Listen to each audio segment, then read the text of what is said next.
Konnichiwa and welcome to our Japan guide for first timers. We spent an entire month exploring this fascinating country and we can honestly say it is now our favorite country in the world. From the bustling streets of Tokyo to the peaceful temples of Kyoto, neon lights of Osaka to the onsens in the mountains, it was everything we dreamed of and more.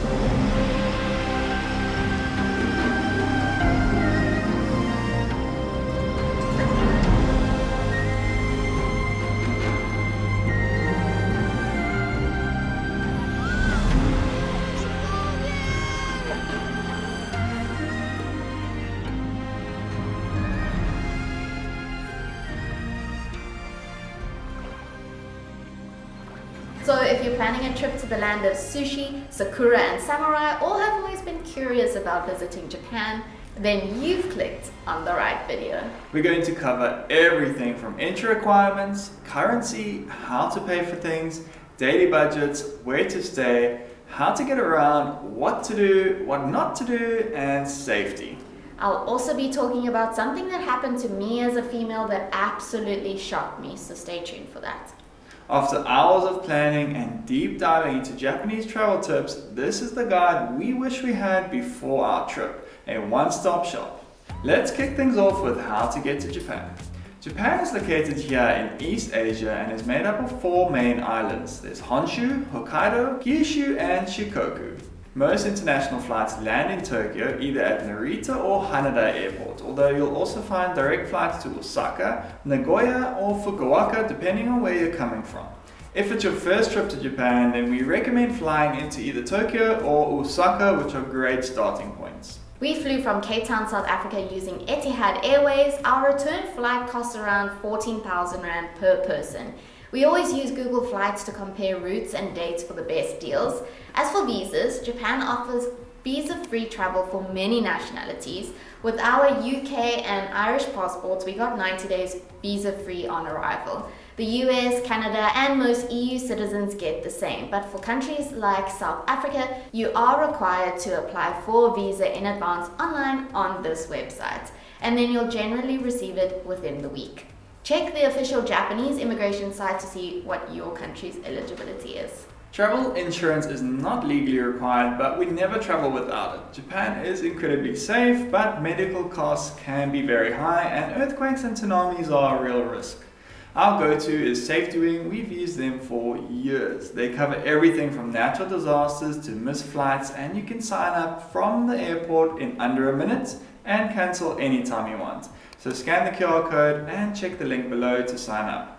Quick tip though, do bring yourself a pen to fill out the disembarkation card and the customs declaration form at the airport, or alternatively you can complete these online through the Visit Japan website and then you'll receive a QR code to show at immigration. Alright, now for currency. Japan uses the Japanese yen and it's mostly a cash-based society even today.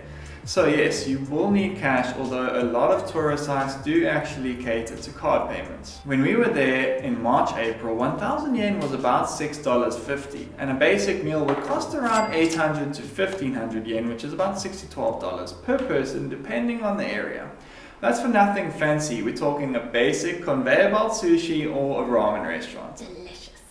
Vending machines were everywhere and a drink from those typically cost about $2. We'll talk more about the budget and what to expect to pay for the trip a bit later in this video. As for getting money out, the best is to use an ATM, which are basically everywhere in every 7-Eleven convenience store. So if you can't find the ATM at the airport, check the convenience store. We had no problem using any of our international cards in Japan. As for currency exchange, we don't really recommend exchanging cash at the airport. The rates aren't the best there. Most cities do accept Visa and MasterCards, especially the hotels, malls, and train stations. But in smaller towns, traditional restaurants, temples, even the street food vendors, cash is still king. We carried around 130 USD cash and topped up whenever we needed. A little pro tip, always carry a little coin purse because you will accumulate so many coins, honestly. As for the best time to visit, Japan has 4 distinct seasons. There's spring, which is from March to May. It's famous for the cherry blossoms and I'd say one of the best times to go. Then there's summer, which is from June to August. It's hot, humid and home to amazing festivals and parties. Then the autumn is from September to November. It's super colorful and the air is nice and crisp. Just incredible. The next time we go, we're definitely going to be going in autumn. And then there's the winter, which runs from December to February. It's great for skiing in Hokkaido and the snow monkeys in Nagano. Hands down, spring and autumn are the best times to visit for ideal weather and absolutely beautiful scenery. We went in late March, early April, and it was still actually very cold, but the crowds were perfect just before the peak Sakura madness in late April. It definitely got way busier during the peak cherry blossom season. It's so beautiful, but my goodness, prepare for crowds and long lines at the airport, restaurants, everywhere. Summer can also be brutally humid, I've heard, especially in Tokyo and Osaka. But if you're heading to the beaches of Okinawa or catching a matsuri, which is a festival, it's worth the sweat. And then winter, it's absolutely fantastic for snow lovers. Japan has some of the best powder skiing in the world. There is a time to avoid. It's Golden Week, which is from late April to early May. And apparently New Year's is also a period to avoid. Be prepared for huge crowds and huge prices. As for what to pack, Japan is clean and efficient, but if you're lugging a heavy suitcase around, it can be hell. You will most likely be navigating a lot of public transport, and trust me, it's not fun jumping on and off buses and trains with a lot of luggage. Then there is also those tiny little houses on the 5th floor with small staircases that you're going to have to carry your bags up, so be prepared. Unless you're doing hotels for your entire stay, you'll be fine. So pack light and then bring an extra suitcase for all the epic shopping you'll be doing. We actually ordered a new suitcase in the middle of our trip from level 8 just for that reason. And then do pack yourself a small day bag and a separate toiletries bag if you're planning to do capsule hotels or hostels. The bathrooms are on totally different levels to your beds and the private rooms, so you'll need to lug up your stuff up and down all the levels. And then you also need that day bag to carry around your own trash, because trash bins are incredibly rare to come by. It'll take you hours before you even find one on the streets, believe me. So you have to keep all of your trash on you. But apparently you can get rid of all of your trash at any of the convenience stores, they don't mind. Convenience stores happen to be pretty convenient. Alright, then you need to bring comfy shoes. You'll be doing around 15,000 steps a day in Japan. It's quite insane. I just wore my Asics and Clary had her little Converse shoes on and she seemed to do alright. Yeah, they did the job. Then, don't forget to pack a universal plug adapter. We all know how stressful it can be figuring out exactly what travel adapter to take on your travels, like this trip where we paired South Korea and Japan together and they used completely different plugs. Japan uses type A and B and then South Korea uses type C and F. We spent our first few hours in Japan going around to all the big camera stores trying to find the right adapter. Well, not anymore. We've just made our travels a heck of a lot easier with the incredible Epica Universal Travel Adapter. Look at all the adapters we've collected over the years. We were constantly trying to figure out which one to take to which country, often forgetting to pack the right one, and then having to purchase a whole new one while abroad, even losing some. Finally, there's no need to go through all of that with this little gem. They call it the Swiss Army knife of adapters. An all-in-one travel adapter that works in over 150 countries worldwide, like Japan, Italy, US, EU, UK, and Australia. We have the TA105, which has 4 USB-A ports, 1 USB-C port, and 1 universal AC socket. You can charge up to 6 devices simultaneously on this one, and it's very simple to use. You just push and slide the button A of whichever plug you'll need to use in whichever country, and then push button B to retrieve the plug back in. Their comprehensive product lineup has made Epica the #1 universal travel adapter brand in the US. So if this specific model doesn't suit your needs, you need more USB ports, or you need higher wattage, then check out all the other models they have available. Head to the link down in the description and grab yourself a universal travel adapter for all of your future travels and use our code etiquette 10 off for 10% off all adapters. And during Prime Day, there will also be additional Amazon in-store discounts that you can stack on top of this offer. So get shopping now. Then don't forget to pack your JR train pass if you choose to get one. If you choose to use the bullet train between every single one of your destinations, you'll save a lot of money using the pass. You need to order it to your home address in advance and then take it with you to Japan. Here's the link to it on Get Your Guide, but we'll talk more about the JR Pass later in the transportation section. As for clothing, that does depend on the season. In spring you can wear jeans and long sleeve shirts, but do bring some sweaters, jerseys, beanies and thermals because the weather can be very unpredictable. Very much so. We froze our butts off in spring and we went just before and during blossom season from 6th of March to the 15th of April. We are South African though, so we're not really used to cold weather here at all. Then in summer, you can pack much lighter clothes than that, but nothing too revealing. The Japanese are quite modest, so t-shirts, flowy dresses, shorts, stuff like that. The humidity and heat is unbearable in that season, so girls, bring your UTI meds in case, antiperspirant, wet wipes, hats, and sunscreen. In autumn or winter, it gets very cold. Tokyo hits about 0 degrees in winter, and places like Sapporo drop far below, so layer up. Coats, boots, scarf, gloves, thermals. As we mentioned, Japan has had some of the biggest snowfall in the world, so skiing is fantastic. Just pack accordingly for that. Other must-haves, like Larry mentioned, a coin purse. Seriously guys, you'll be collecting a lot of coins. As I was walking through the city, my pants were jingling all the way. And then bring swimwear for the onsen, although you might not even use it because onsens actually require you to be completely nude. It's one of their rules. It's fun, it's scary, but you have to do it. And then reusable water bottle, bring that because the tap water in Japan is drinkable. Bring bug spray in the summer because mosquitoes love Tokyo. And face masks, they are still common practice in crowded areas or if you're feeling sick, but you can buy them at any 7-Eleven store. And then sanitary products, ladies, they are available in Japan, but it's all in Japanese, so if you're very particular, then bring your own. Another thing, motion sickness tablets. If you're prone to that, unfortunately I suffered like hell on all of the trains and especially with the Shinkansen, it made me feel very nauseous. If you forget anything, should you stress? Absolutely not. Oh my word, the shopping is fantastic.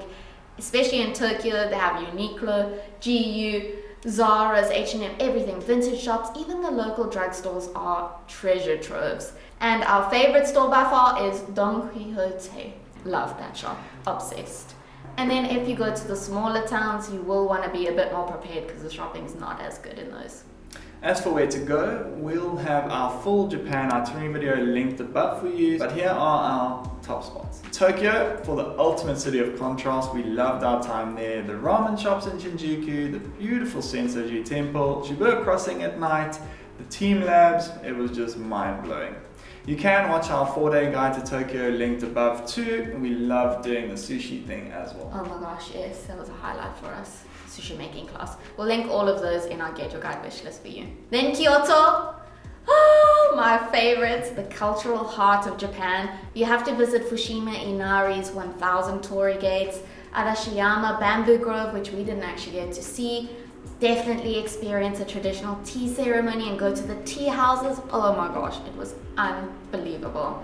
Then Osaka, it is a foodie's heaven, and this is actually Retsy's favorite city.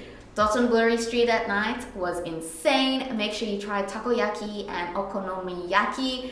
We actually did a food tour on Get Your Guide and it was next level. Andy. Fantastic.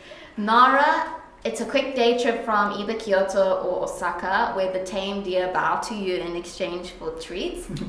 1000% worth the trek over there. And then, of course, Mount Fuji. Oh my gosh, it's the most epic destination. You won't even believe how incredible that mountain is. And then the best areas in and around the mountain are Fuji Yoshida and Hakone. There's lots of onsens and hot springs and just epic views of Mount Fuji. And then Nagano, you go there for skiing or for the snow monkeys. Make sure you are going in the right season. We went in spring and there was no snow and they weren't even. Yeah, they didn't even want a bath. It was actually a bit too warm for them. Yeah. We had 1 or 2 in the water, luckily. That's a good monkey. Thank you for the paid acting. And then Hiroshima, although we didn't get to experience it, we've heard that it's incredibly moving and still important to visit. And then there is a famous island called Miyajima Island, and it has famous floating torii gates, so you can add that to your list. And then finally, Hokkaido in the winter is fantastic, and Okinawa in the summer. So depending on your vibe, literally Japan has it all. We'll link our Japan playlist if you want to watch a bit more in detail of each of the places we've mentioned before. As for the length of stay, we recommend a minimum of 2 weeks if you're planning to visit Tokyo, Kyoto and Osaka, with maybe a few days on the side for trips to Nara, Hiroshima and Hakone. You could squeeze Tokyo and Kyoto into 10 days, but please don't skip Osaka. Like Clary said, it's my favorite, and the food scene is just insane. Ideally, we'd say 3 weeks is best to spend a bit more time in each location, but also to cover Mount Fuji and Nagano as well. It's the perfect amount of time to cover most of the country. But if you have less time, here is a rough itinerary for you. We would say 3 to 4 days, Tokyo. 3 days in Kyoto, although I personally would do more because there's so many temples and markets and tea houses to visit. Then 3 to 4 days Osaka, and then do 1 or 2 or 3 days for Nara, Hakone, and even Hiroshima or Miyajima Island. Alright, let's dive into accommodation. Japan has a wide range of accommodations, from capsule hotels to traditional ryokans, budget hostels to luxury skyscraper hotels. We'd suggest trying a mixture of it all. We stayed at a 9-hour capsule hotel. It was more like a hostel though for 2 nights, and while it was fun, I don't think I'd actually do it for longer than that. It was fantastically affordable though, at around $35 a night. We then stayed in traditional Japanese Airbnbs with these tiny little bathtubs, tatami mats, and the mattress on the floor the traditional way. It's a very cool experience because this is how a lot of the locals live. And then by far our favorite type of accommodation was a ryokan, which is a traditional Japanese inn where you get kimonos every day to wear. You have tatami mats and traditional rooms, and then huge breakfasts and dinners every single day, consisting of you cooking your own meals like miso soup, shabu shabu, stir fries, and then of course the creme de la creme, there were onsens for you to soak in multiple times a day. And you can find these 3 types of accommodations all over Japan. Use booking.com and Agoda to find hotels and book in advance. Japan is popular and things book out quickly. We also use Airbnb a bit to book stays with a kitchen, but we didn't actually end up cooking a lot because the food is incredible and convenience stores are life. Life. Hot, already made, affordable meals and snacks never more than 200 meters away. It was fantastic. We literally lived off 7-Eleven. We spent roughly $100 a night on accommodation. You could easily spend more if you stay at nicer places than us. Our biggest tip is to stay in accommodation that is near a train station. After 15,000 steps a day, the last thing you'll want to do is walk kilometers from the train station to your accommodation. Unless you're staying in super budget places, then you've got no choice. We've listed over 20 accommodation options in our Japan resource pack, linked down below, ranging from cozy budget stays to full-blown luxury ryokans. We also include our Google Maps link to all the best restaurants, cafes, and hidden gems to visit, so check that down in the description. Alright then, as for budget, Japan can be surprisingly affordable or very expensive depending on how you travel. If you're a backpacker, expect to spend around $60 to $80 a day. For comfort, then it's around $100 to $200 a day, which is our bracket. Then luxury, you can easily spend $300 a day. We spent around $4,900 on our trip, excluding flights. And that was for 26 nights in total, which worked out to exactly $190 a day. That is eating out 1 to 2 meals, doing everything from temples and museums to bullet trains and food tours. That's not bad. Not too bad. Compared to our Switzerland trip where we averaged $341 a day. Shit. Japan felt pretty reasonable. Totally. Now for transportation and getting around. Japan has one of the best public transportation systems in the world, period. The trains, get yourself a Japan Rail Pass. If you're planning to travel via bullet train between all the cities, it can potentially save you hundreds of dollars, but you do need to order it months in advance to your house. Here is the QR code. If you are staying in just like the top 3, Tokyo, maybe one more place, then you can get the JR Pass and you can get an IC card like the Suica or Pasmo to tap in and out of the subways, the buses, even the vending machines. You can now also add the Suica to your iPhone or Android device via the wallet app. It's a game changer. We honestly didn't get the JR Pass because we chose not to use bullet trains for our entire trip. We only used the Shinkansen 3 times from Tokyo to Osaka, Osaka to Mount Fuji, and then from Nagano back to Tokyo. The total cost for all of our Shinkansen tickets was $500 for the both of us. That's cheaper than a single 14-day JR Pass, which is $584, and you can only use it for one person. Granted, if we add all of our other train and bus costs for the whole trip, the total does come to $900. The Shinkansen is super fast, crazy efficient, but actually very expensive. So if you're traveling long distance but you want to get there fast, it is the way to go. Like I mentioned, they are expensive and there is no service offered on the train, so you have to buy your own food and drinks and take it onto the train with you. You can buy the Shinkansen tickets at any JR station at either the counter or one of the vending machines. Just look for the green or blue signs. When booking the ticket, you can either buy a reserved or non-reserved ticket. If you buy non-reserve, which is slightly cheaper, then you can only sit in one of the non-reserved cars and the seating is on a first-come, first-served basis. If you're going in seriously busy seasons, we'd recommend purchasing tickets a few days in advance online rather than in person at the station. We have the link in our resource pack for you. For the subway and buses, each city has its own system and they're all clean, punctual and safe. For e-hailing, we use Uber on the travel days when we didn't feel like carrying our luggage through train stations. You can use it to hail a taxi in cities like Tokyo and Osaka, but we actually recommend the Go app instead, which was a lot more reliable. Taxis are regulated and metered and no one will try to scam you, thankfully, which is quite rare for taxis in the world, and you can pay cash or card. We had a very pleasant experience hailing one in Tokyo, so don't be afraid of trying them. Then for car rental, you don't need a car in the cities, but if you're planning to explore more rural areas like Hokkaido, Mount Fuji, Nagano, or even the Japanese Alps, it's absolutely worth renting one. Just remember they drive on the left-hand side of the road and the right-hand side of the car, and you'll need an international driving permit.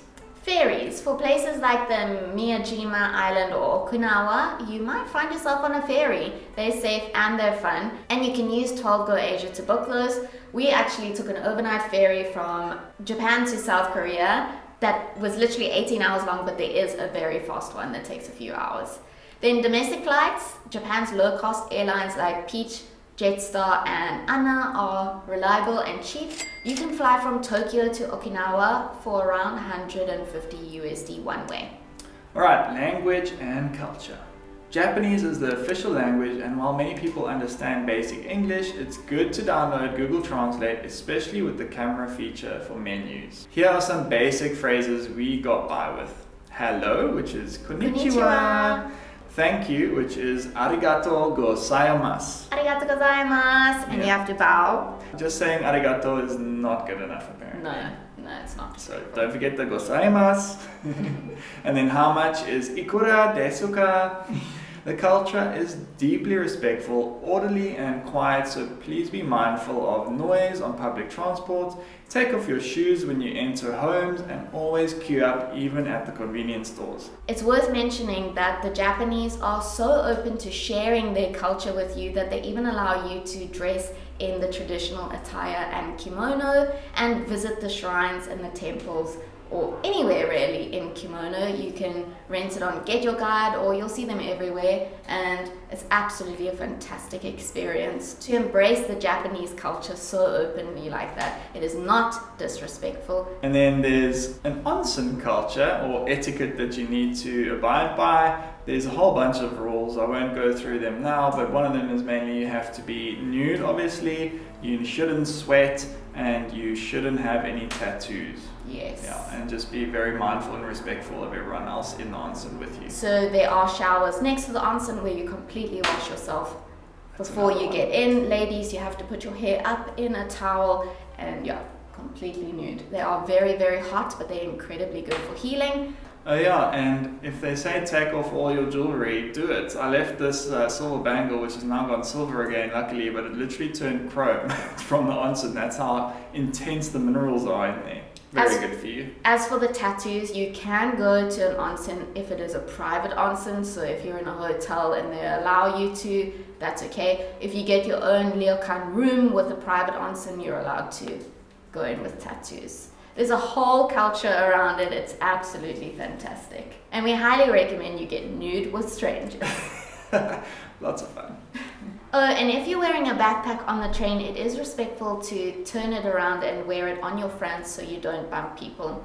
Japan is also a mix of Shinto and Buddhist traditions with deep reverence for nature, history, and minimalism. You'll experience this in temples, onsens, gardens, and even the vending machines. We absolutely loved the culture in Japan, and it left such a big imprint on us, and I think it's the reason why it is our favorite country now, because there's just no place like it on this earth. As for what to eat and drink, this deserves its own video, honestly, Ew. but here are a few musts. Ramen, obviously. And there's so many different types, good luck. Sushi. Takoyaki, which are little octopus balls. Okonomiyaki, which is this delicious savory pancake.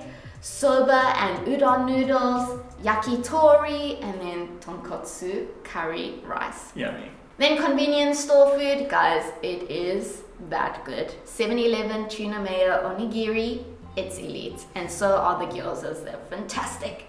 Gyozas. You did not stop eating the gyozas. I ate about a million of them. And I miss them every day. And then Japanese breakfast, it's an interesting one with usually fish, miso soup, pickles, and rice. The best place to experience a traditional Japanese breakfast is at the ryokan. Then desserts, obviously mochi. You must also try matcha everything. Taiyaki, melon pan, Japanese cheesecake. There is just so much to eat. And then for drinks, there's sake, of course, the number one. Then plum wine, lemon sour, matcha tea, of course, in a tea ceremony. Fantastic. You have to do one of those. And then the canned coffees from the vending machines. Super convenient. As for alcohol, legal drinking age is 20, and you can buy alcohol at any convenience store again. And the bars in Shinjuku and Shibuya are next level fun. Drinking culture in the cities is actually so interesting. We didn't get to experience it much, but many people get so drunk in the middle of the night, and because the trains stop at midnight, they all sleep in the stations and wait for the earliest train the next morning. And then a lot of the people around them tend to bring water bottles all around them so that when they wake up from their terrible hangover, they can drink a bottle of water. It's such an interesting culture. And then while on the topic of eating, we need to mention the very important custom that is to finish your food when you're eating at a local's home or even in the restaurants. If the food is left unfinished, it will be seen as disrespectful to the ones who prepared it. So it's just something to keep in mind. Absolutely. And also if you want the locals to like you. True. Alright, then for apps to download, Google or Apple Maps are going to help you a lot. If you're venturing out of the cities without cell data, then don't forget to download the offline maps. Then the same goes for Google Translate. It's also tremendously useful, and download the Japanese offline mode as well. You can download the Japan official travel app for the train timetables and local tips, although we didn't really make use of it. We got by without it. Then get your guide for booking tickets to attractions or food tours. We booked every fun thing we did in Japan on this platform. It's great. Then the Go app for taxis, as we mentioned. Then Olafly for eSIMs. We'll leave a link for that down below for you. Super important to be connected at all times. Now, let's go on to SIM cards and internet. You can grab a SIM card at the airport when you land, although I actually didn't see many stands at all. Or you can go the eSIM route with something like an Olafly eSIM. For physical SIM cards, popular options include SoftBank, AU, and Docomo. We didn't go this route though. We just did the eSIM with Olafly and it was incredible. We had instant connection as we landed. There was no need to seek out a SIM card company or potentially get overcharged because apparently Japan's data isn't exactly cheap. Internet-wise, we had a mixed experience. We got really fast internet in our first Airbnb and then really bad internet in some of our other ones. Some cafes were great with speeds of over 50 megabytes, but most Airbnbs and budget accommodation, the Wi-Fi was really slow. We were so surprised by this. We expected Tokyo to have super high-tech technology and really fast internet, but it just didn't turn out to be the case in some places. Next up, let's talk health and medical. The pharmacies in Japan are everywhere and they're called kusuriya. They're well stocked, clean and super professional, but here's the thing. You actually usually need a prescription for anything stronger than any cold medication. So there's that. And use Google Translate. It's your best friend here if you don't speak Japanese. We had to see a physiotherapist / acupuncturist for Red's back once again.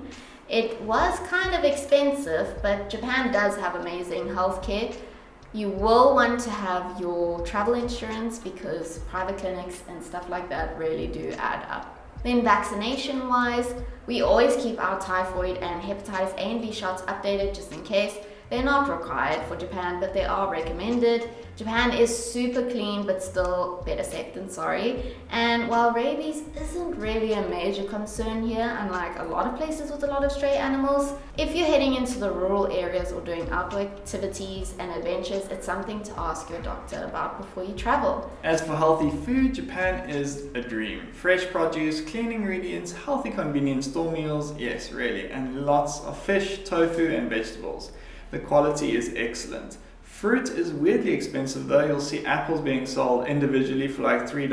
I think it's those special Fuji apples. They're very delicious. Or a pack of strawberries for like $80 I've seen. Is that much? Yes, it was viral on TikTok. Well, but overall, it's easy to eat well. For tipping, the good news is tipping is not a thing in Japan. In fact, if you try and leave a tip, staff might run after you to try and give your money back. Excellent service is just part of the culture, so no awkward tipping moments, no calculations, we love it.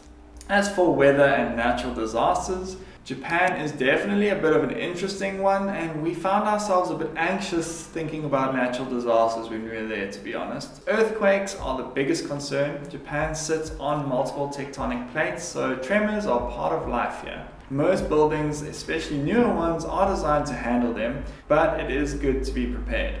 You can download an earthquake alert app like Yerkurkol or Nerve if you are worried. We have to mention this, and it is something we did think about when we were there, and that is what everyone is calling the big one, which refers to the long anticipated massive earthquake expected to strike along the Nankai Trough, which is a deep ocean trench that runs along the southern coast of Japan's main islands. It's a potentially devastating megathrust earthquake that could be a magnitude of 8 to 9 plus. It is expected to severely affect densely populated areas like Tokyo, Osaka, and Nagoya, as well as much of the Pacific coastline. And then it goes without saying that along with earthquakes comes tsunamis, obviously, which Japan has had a number of terrible ones in the past too. I think it was 2011, it was very bad. In fact, right in the middle of our trip while we were sitting in Osaka, a coastal city that's going to be hit by the big one, our families messaged us saying they heard on the news that the government has definitely said that the megaquake is going to hit within the next 30 years. There's an 80% chance. And they released like the projected numbers of fatalities, and it got the country in a huge stir. And it's apparently the first time they've ever acknowledged like this mega thrust and warned their people beforehand. And we were there. And then typhoons can hit from June to October, especially in the south. If you're traveling during this season, check the weather often and be ready for delays or cancellations. Then lastly, flooding and landslides can also happen during the rainy season, which is June to July, especially in the rural or mountainous areas. Again, don't stress too much, just stay informed. Okay, now that that dreadful subject is over, let's move on to safety and scams. Another dreadful one to talk about. Not too bad. Japan is one of the safest countries we've ever traveled to. The crime rates are super low and people are incredibly honest. We've even seen people leave their phones and their wallets and their laptops on tables and nobody touches them. That being said though, there are still a few things to watch out for. Something happened to me in Tokyo. It happens with a lot of females every day, and it's a phenomenon called butsukari otoko. It's where a man will accidentally assault you by either ramming into you, elbowing you, or hitting you with an item. It happened to me in Tokyo just before this photo was taken, near the anime capital, Akihabara, yes. In the gaming area. So I was walking leisurely when all of a sudden I was hit so hard on the back of my head. I stumbled and then I looked up and it's this tiny Japanese man that's smiling but apologizing, saying sorry. And then within 5 seconds he was gone. I was so confused. He acted as if he had bumped into me, but it was not possible because we were in this gigantic open wide space and there was no one around. There's no ways he would have not seen me in front of him. He also wasn't on his phone, so it confused the hell out of me. I ended up walking up to Rhett and I burst into tears because I had an instant headache and I was literally just in shock, to be honest. But I did presume that it must have been a mistake because this is Japan after all, and I took a headache tablet and I went on with the day. It was only on TikTok a few weeks later where I found this video that explained exactly what happened to me is actually planned, and it's sick little men that get a kick out of targeting weaker looking women like me. Very hectic and something to be aware of, ladies. And then there's some nightlife scams, especially in Tokyo's Kabukicho district or Osaka's Dotonbori. Some bars might overcharge you or add mystery fees to your bill. Look out for these beautiful hosts and these pretty ladies. We saw them in Shinjuku in Tokyo. They're just gorgeous anime looking people that try and lure you into the bar. It's a well-known tourist trap, although it's not really a scam, it's just the culture there. You find yourself in there, there'll be strippers and all sorts of stuff and overpriced drinks, and they get you in by saying that there's no cover charges, and then he says pretty girls inside and come and learn about the local ladies. Just one drink, very cheap, Japanese experience, come meet local women. And then inside the venue you go there and then you get your bill at the end of it and it's like $1,000 literally for a couple of drinks, because on that bill you are paying for companionship, so the hostess charges companionship fee. They charge you a little amount for their time and their beauty, and then they also charge for like random things like the table and all sorts. Anyway, avoid it if you don't want to pay $1,000 for like 2 drinks. Or just go and do it. It's an experience in Japan after all. If you've got money to burn, go for it. Go for it. And then finally, guys, we are on our last section. Japan is very respectful, a rules-based society. Keep your voice down on trains and don't talk on your phone in public transport. At temples and shrines, dress modestly and behave respectfully. There's no need to cover your head, but do avoid flashy or revealing outfits. Trash bins are rare, especially in Tokyo and after the 1995 subway bombing, so like we mentioned, carry your little bag with your rubbish. Something very important, if you are a smoker, they are very strict with smoking. You cannot just smoke out in the open in public. It is not allowed. There was this video of an American woman that got into trouble because she was she was on the slopes, the ski slopes, and then she smoked, thinking she's in nature, she's in the wide open, not around anyone, that it was fine. No, it is not. They are very specific designated smoking areas, generally like a tiny little part outside a 7-Eleven or something like that. So do ask the locals, they'll guide you. And there'll be little like smoking booths on the street outside some of the train stations and stuff. Yeah. And, like, it's just packed with like 20 people in a small place. So yeah, don't just smoke anywhere, guys, you'll get into trouble. Even vaping. No. Also, flying drones, not allowed. I didn't even take my drone, so if you're wondering about that and you're a videographer or a YouTuber yourself, I just left mine at home and just got some stock footage instead. Much safer and way less stressful. One thing we have to mention, which was an absolute highlight for our time in Japan, were the arcades. You can type in Taito Station into your Google Maps. They are all over the country and they are phenomenal because they are arcades where you can genuinely win stuff. Like the claw machines actually do win you stuff. By our 3 wins. Yeah, They're not trying to screw you over, guys. Exactly. And honestly, as pros at this point at the claw machine, the tip is to just keep trying. Yep. Move the object closer and closer to the hole and you will get it in. I just had to mention that because flip. It was your best day. Yes, highlight of the entire time. And that is it, my friends. You are all set for Japan. If you've got any questions or tips of your own, please drop them in the comments or DM us on Instagram. And if you found this video at all helpful, please can you give the video a like? It really helps get it out. And don't forget to watch some of our other Japan videos linked below for you and grab our Japan resource pack for all the links and best places to go. Have the best time and enjoy every moment of one of the most fascinating countries on this earth. What's goodbye in Japanese? I don't even know. We didn't tell the people. Sayonara. I don't know. Leave it in the comments for us, guys. Bye-bye.